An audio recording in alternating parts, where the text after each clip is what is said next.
All right. Good afternoon, everybody. Thank you very much for joining us for this Victorian Flatbush tour. My name is Justin Rivers. I am Chief Experience Officer with Untapped New York. You cannot see me right now. I'm behind the slide. But it is our great pleasure to welcome a tour guide for Untapped New York and a tour guide on his own, Jeremy Wilcox, who is also a Flatbush resident.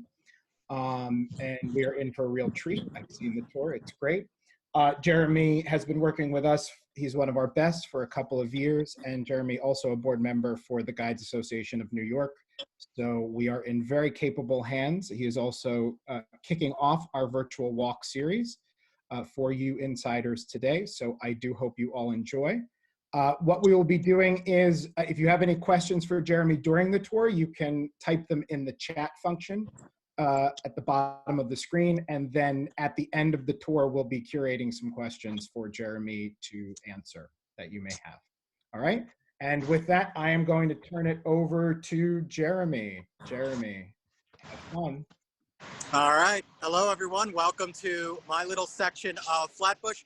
So looking forward to taking your questions at the end, but I'm hoping that over the half hour of the tour part of the walk, you'll see some interesting sections of this historic part of Flatbush that you never knew, and you'll get some interesting tidbits and just a chance to virtually explore the outside for those of you who remember it. So I'm going to flip my camera around so you can see what I'm looking at, and I'll give you an introduction to this section of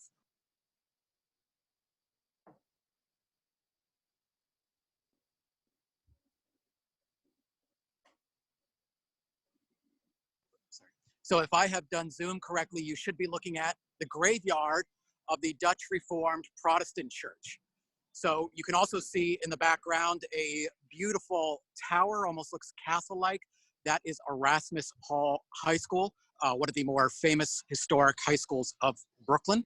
But part of what I like about this section of Flatbush, I really feel that this section of Flatbush is the long history of Brooklyn in microcosm, dating back to the Dutch days of New Netherlands, all the way to sort of the debates over the changes in Brooklyn happening now in the 21st century. And we'll sort of get to actually see that just over about a half hour of walking. So the Dutch Reformed Protestant Church, Flatbush, is this beautiful old church. The building you're seeing past the graveyard there dates back to 1790, but the church ground itself, actually dates back to the 1650s, 1654, with the town of Flatbush dating back to 1651 when it was founded by New Amsterdam Director General Peter Stuyvesant. And it was basically this whole section of what is now Central Flatbush that was given to this church and to the then independent town of Flatbush in the colony of New Netherland. You are seeing one of the oldest cemeteries in all of New York City. And you are looking at the final burial grounds of some of the original Dutch families of Flatbush. So amazing, just in the walk that we're going to see. You'll be going through hundreds of years of history. So we're going to start making our way down East 21st Street here.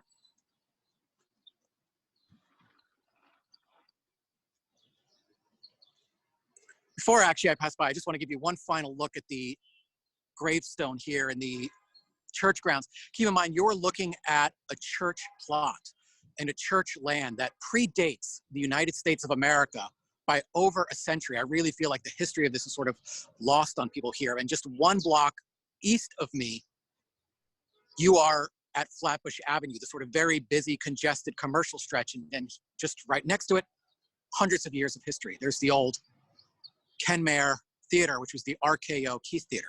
We'll keep walking.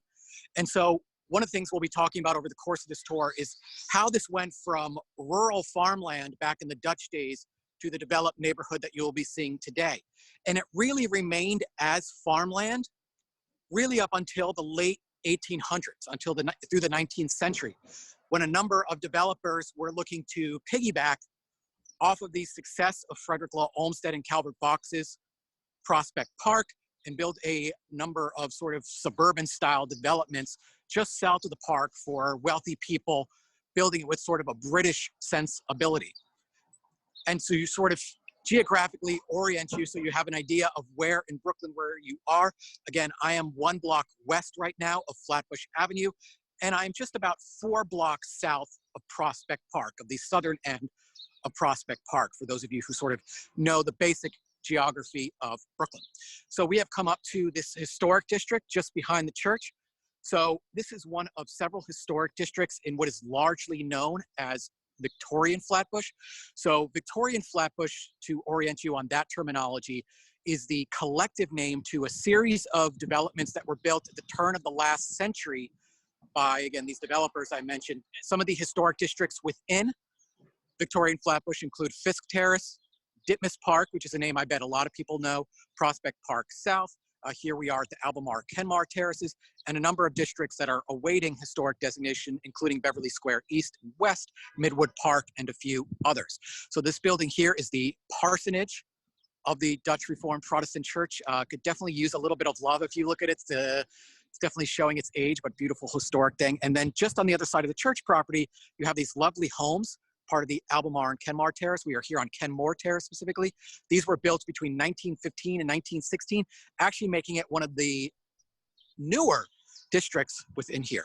Now, as I'm sure a lot of the Untapped audience knows, the easy way in New York to tell if you are in a historic district is to look up at these street signs. Instead of the typical green and white street signs of New York, you'll have these sort of brown terracotta colored street signs with the historic districts here. This is actually one of the smaller historic districts in Brooklyn. It's just 2 tiny little cul-de-sacs. So we're going to look at the more prominent one, which is the Albemarle Terrace.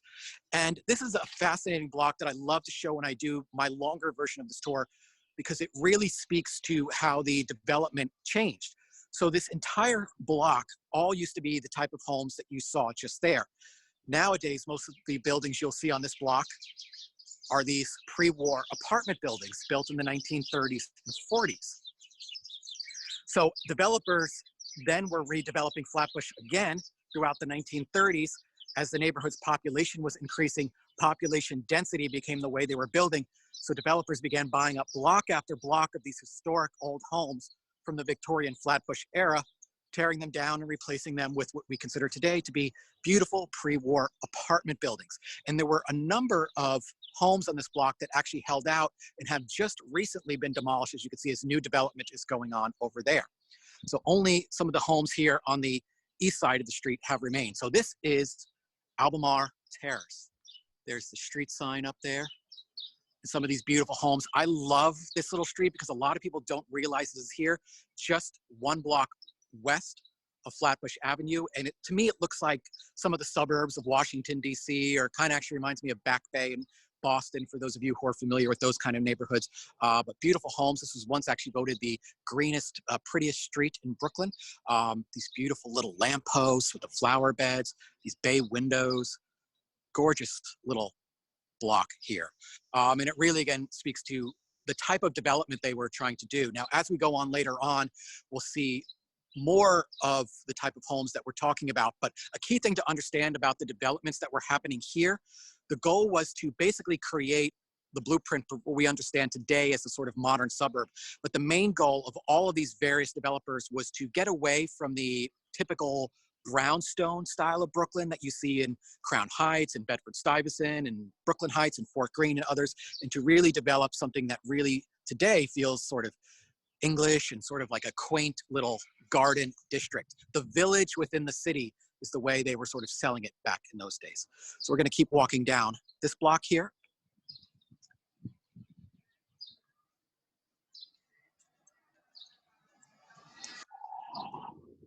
So again, this is to orient you. We are currently on East 21st Street between Church Avenue and Albemarle Road.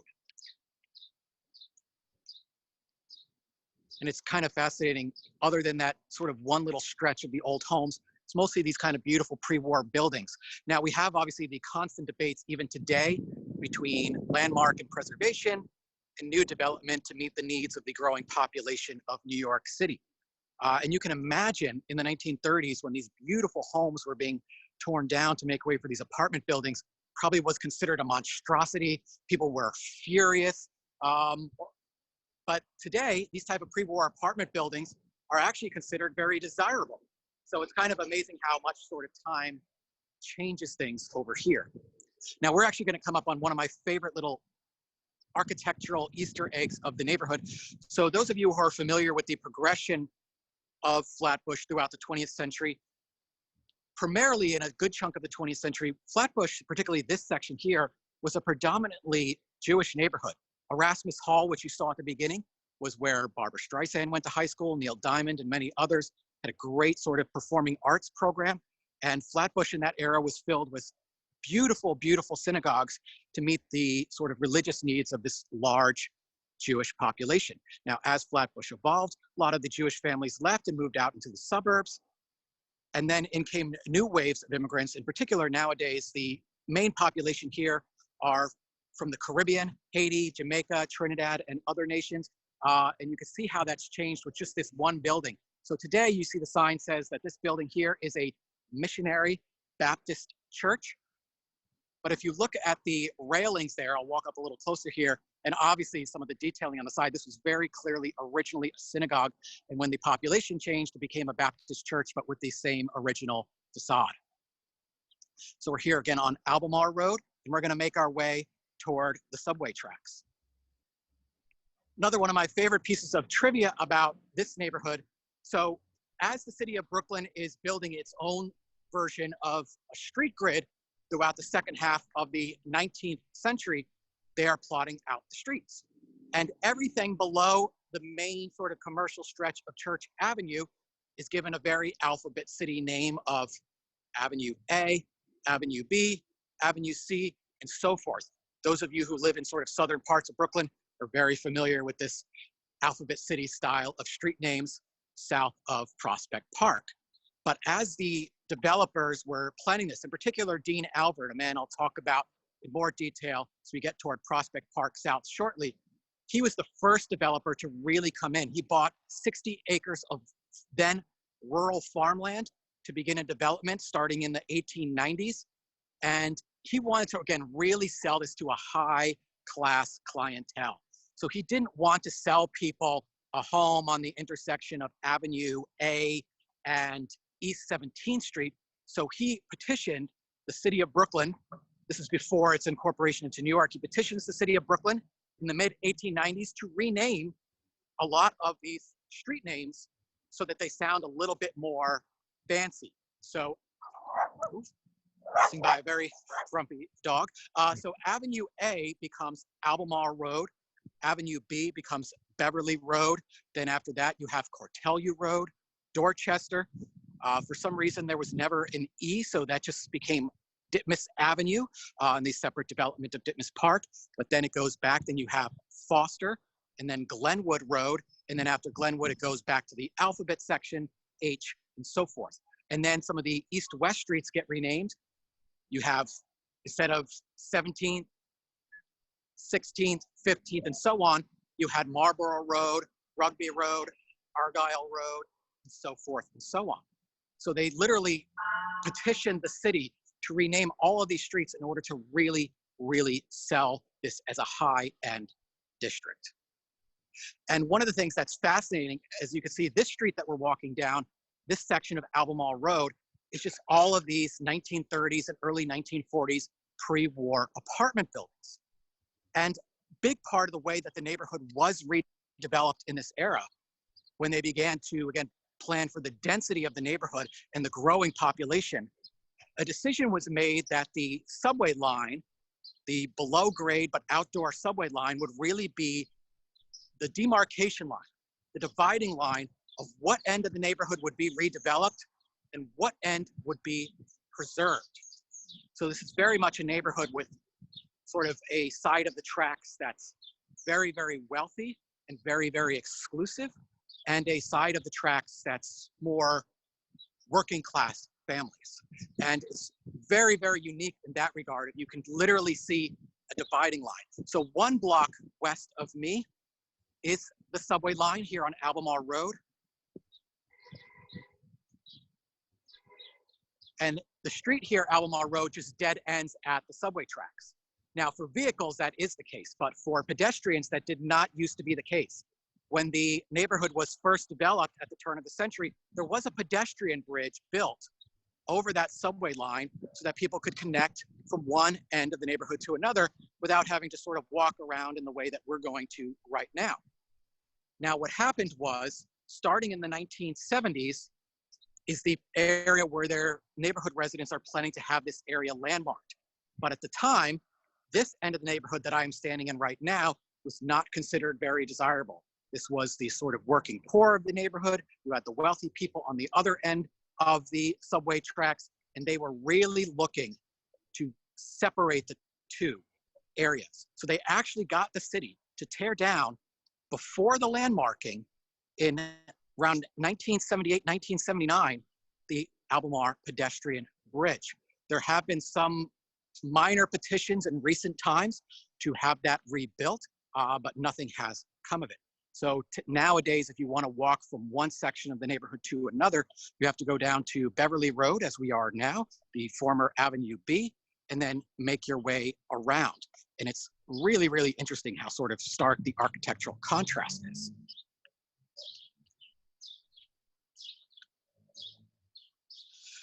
Now, sometimes people note that obviously that creates a sort of very exclusivity, some would say exclusionary aspect to the historic district on the other side of the tracks. But again, that is the nature of American suburbs. They were always sort of built to be separate from their surrounding urban environments and a little bit exclusive. One thing I would also note, as you'll see very shortly, is that while there was a general exclusivity to the neighborhood, again, it was built with proximity to Prospect Park on purpose, but also it was actually built to be incredibly accessible. The reason that this specific section was built is running along this area was the old, Brighton Beach and Coney Island Railroad. Now, this predates the New York City subway system. This was a private railroad, and it was eventually taken over by the BMT and added to the New York City subway system. And now today is the B and the Q lines. The original sort of line before it was redone ran obviously down on the southern end from Brighton Beach and Coney Island and up past Prospect Park and then over toward Franklin Avenue and Fulton. Now, when that got taken over by the subway, they extended it south of Prospect Park, north of Prospect Park, and then up into Manhattan over the Manhattan Bridge. The other end of the line that went from Prospect Park toward Fulton, that became what we know today as the Franklin Avenue shuttle. So it just became this kind of interesting shuttle line. So now we've come up to Beverly Road here.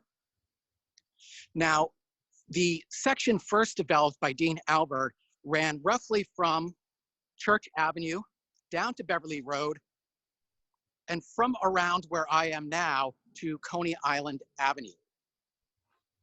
There were a number of other developers who saw what Dean Albert was doing in the 1890s, realized what a success it was going to be, and began to piggyback off of him, buying the surrounding farmland and planning their own developments. The first person to do so was a man named Thomas Benton Ackerson, and he bought everything south of Beverly Road, but only one block south to Cortelyou Road, and from roughly about where I am now, again, to Coney Island Avenue. He bought this from a number of very old Brooklyn farm families. So T.B. Ackerson, he was known, no one ever called him by Thomas Benton Ackerson.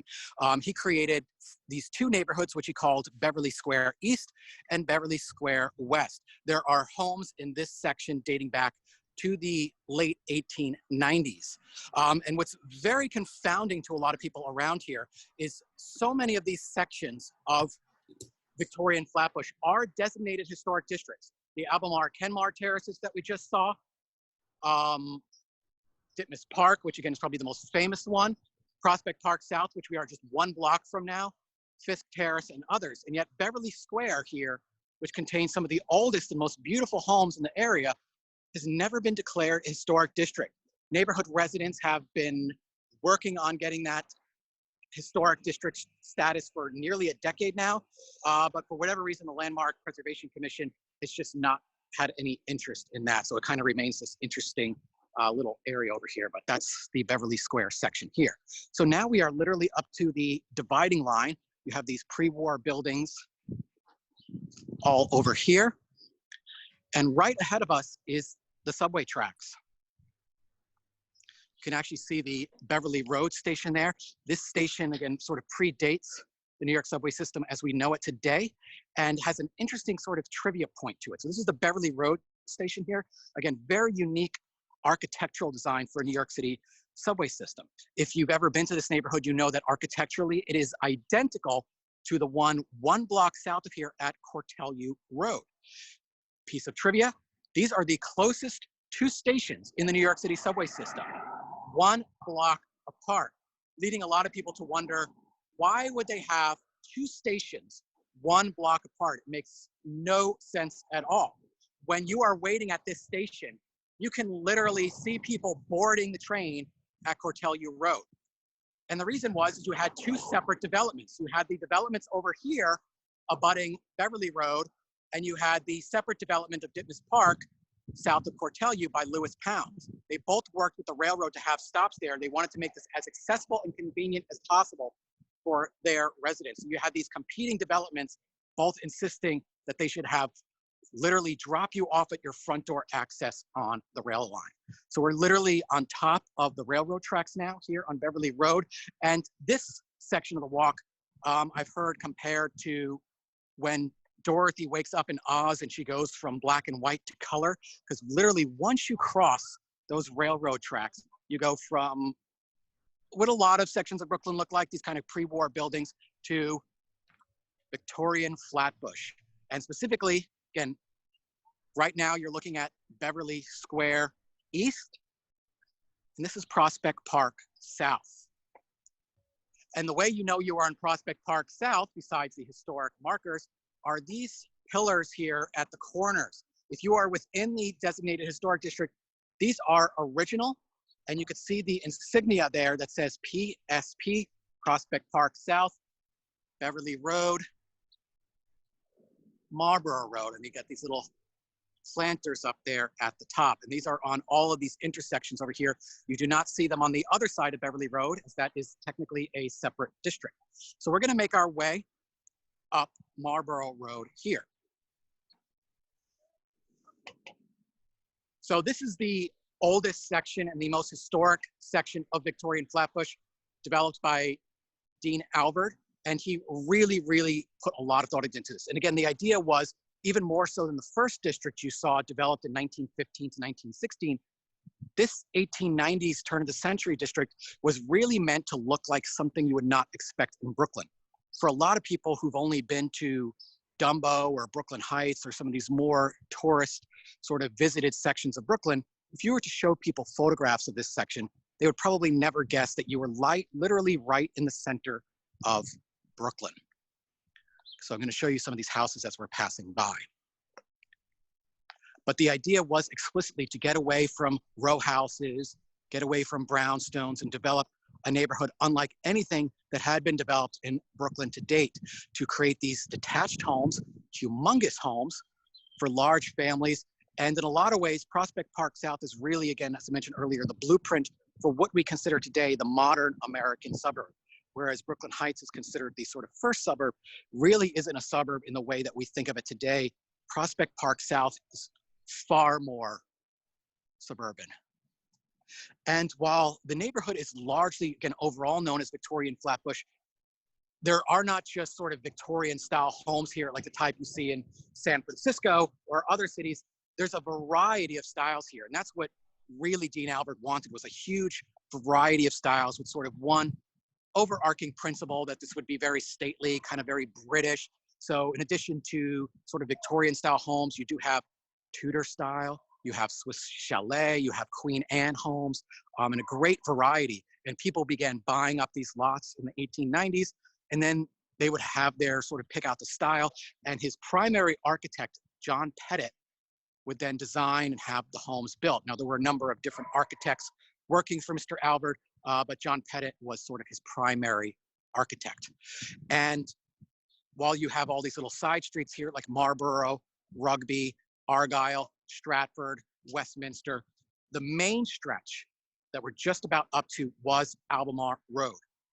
So earlier, we were walking down the very same Albemarle Road, surrounded by those apartment buildings, but you literally just cross over the subway tracks, and it's an entirely different area. You go from rent-stabilized pre-war apartments to homes today that sell for millions of dollars. We'll see some of the fancier homes here. So there's this home you're looking at here, that beautiful huge chimney, these sort of turrets, that beautiful little sort of garden entrance there. This is a home that's been featured on Curbed and a lot of other websites because it was purchased several years ago by Academy Award-winning actress Michelle Williams. And the home was actually, at the time that she purchased it, in a very dilapidated state. I mean, it was really, really horrid looking. And she put a lot of money into it, cleaned it up. She lived here for several years, and I believe she's actually just recently sold it to a friend of hers. There's this beautiful home here, which is one that you see in so many of the photographs of the neighborhood. I believe it was in Justin's slide as we were introing. This dates back to 1900, literally right the turn of the century.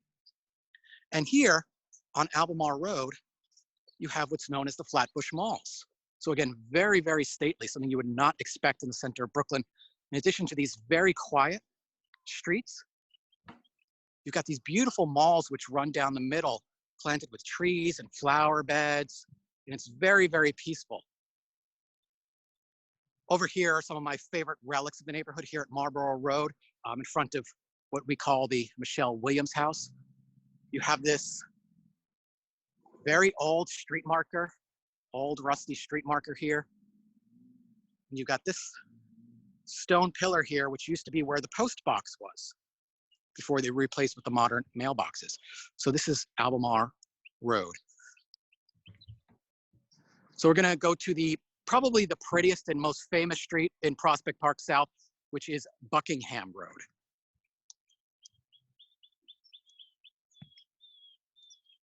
This has actually been a great neighborhood for me to come to for my sort of quiet solitude, social distance walkings, because as you can see, it's generally pretty quiet over here and there really aren't that many people out. But the way the neighborhood is designed actually makes it very easy for people walking the neighborhood to spread out and not sort of get congested on the typical crowded New York City sidewalk. So this little lot here is actually fascinating. This lot is where Dean Alvert's house was. When he built the neighborhood, this was where his home was, right here on the corner of Buckingham and Albemarle. It was sold after his death, and when the second owner passed away, the home was actually donated to the community so that it could be used for a community space. The home itself was actually torn down. You can see where the driveway would have been, and it was turned into the Flatbush Community Garden. Fortunately, much like the neighborhood itself, the Flatbush Community Garden is somewhat exclusive. You do have to be a dues-paying neighborhood member in order to access it. So there's the subway track right there.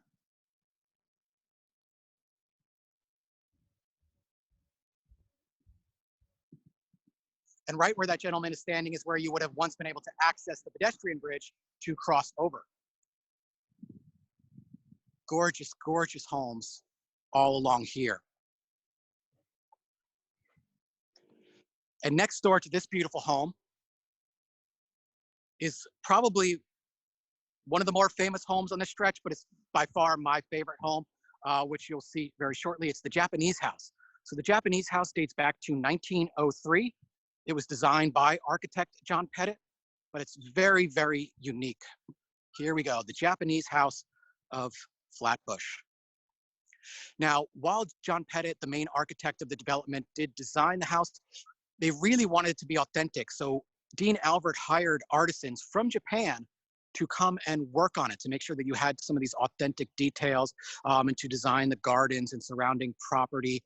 The current paint color was done by the current owner, who's lived here for several decades. She's done a wonderful job of maintaining the house. But what Dean Alvert wanted was one marquee home that he could put on postcards and then he could really use to sell how unique this development was. And that was what the Japanese house was designed for.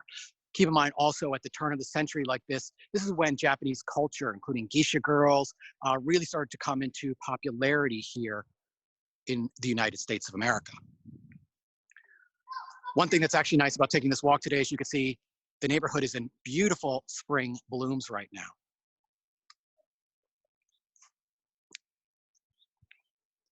So we're just gonna keep walking here. You got another one of these beautiful malls in the middle of the street. And I'm going to take you up to a house that actually just went on the market. There was an article in Curbed about this for $3.9 million. But here again on the street, you can see this beautiful home here. Beautiful homes over here. And this is probably the best street in terms of seeing the architectural variety of the neighborhood.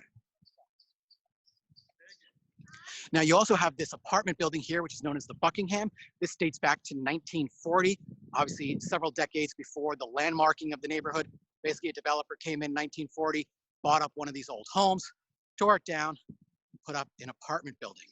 It remains one of 2 apartment buildings within the confines of the Prospect Park South Historic District.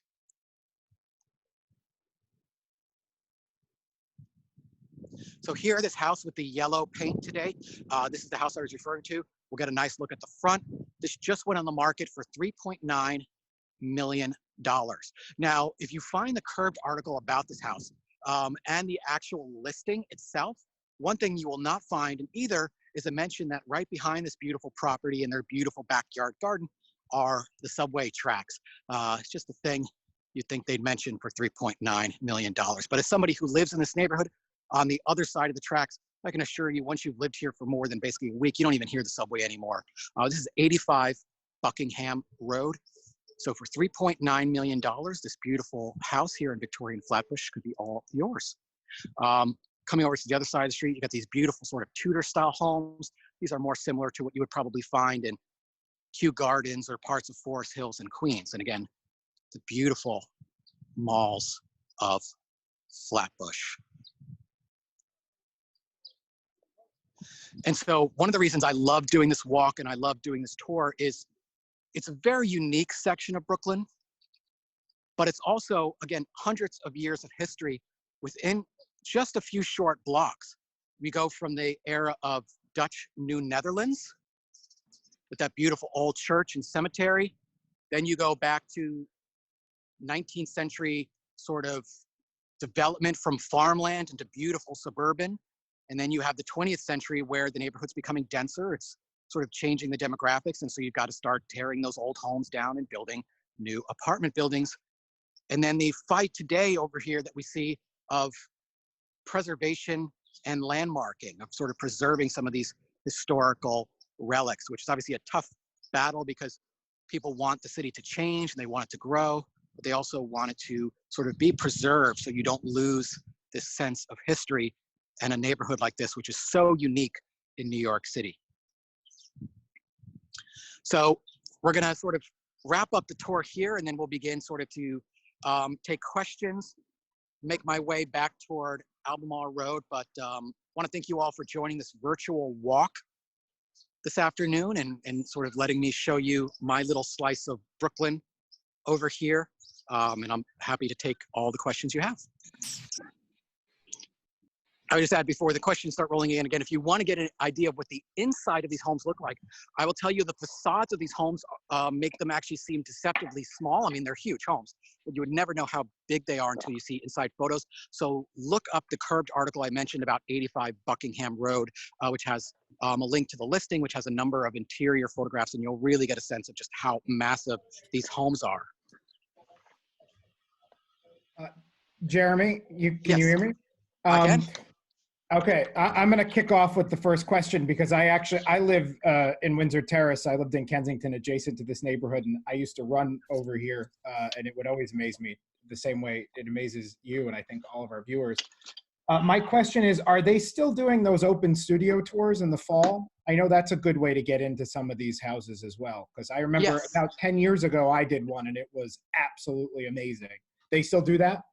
Yes, it's done in September. Usually, I think it's about a week after Labor Day. Although, again, it varies by year. It's called Flatbush Open Studios.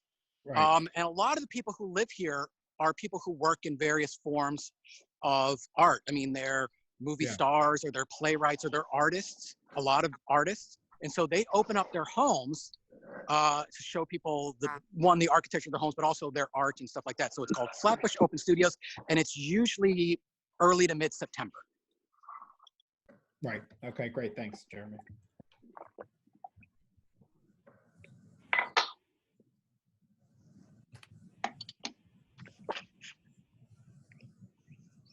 All right, Jeremy, I'm going to pipe in with question number 2 because Sure. I don't know if we went into our technical problem before you covered this or not. You talked a lot about the subway tracks, which are the B and the Q line today that we Yes. know of. The Brighton Beach line for subway aficionados. The Brighton Beach line, yes. Jeremy does lead our underground subway tour as well. Those tracks predate the subway system, do they not? Yes, those tracks actually date back to the 1870s. Right.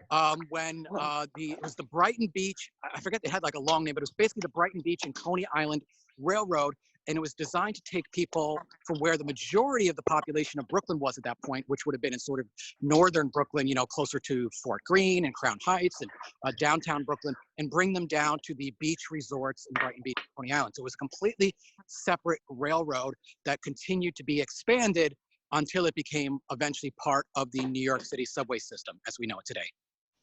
Great, thanks, Jeremy. And that actually was the case with a lot of sections of subway in Brooklyn where they really were these private railroad sections that were eventually expanded and linked together till they became subway lines. Good old BMT. Yeah. Any other questions for Jeremy?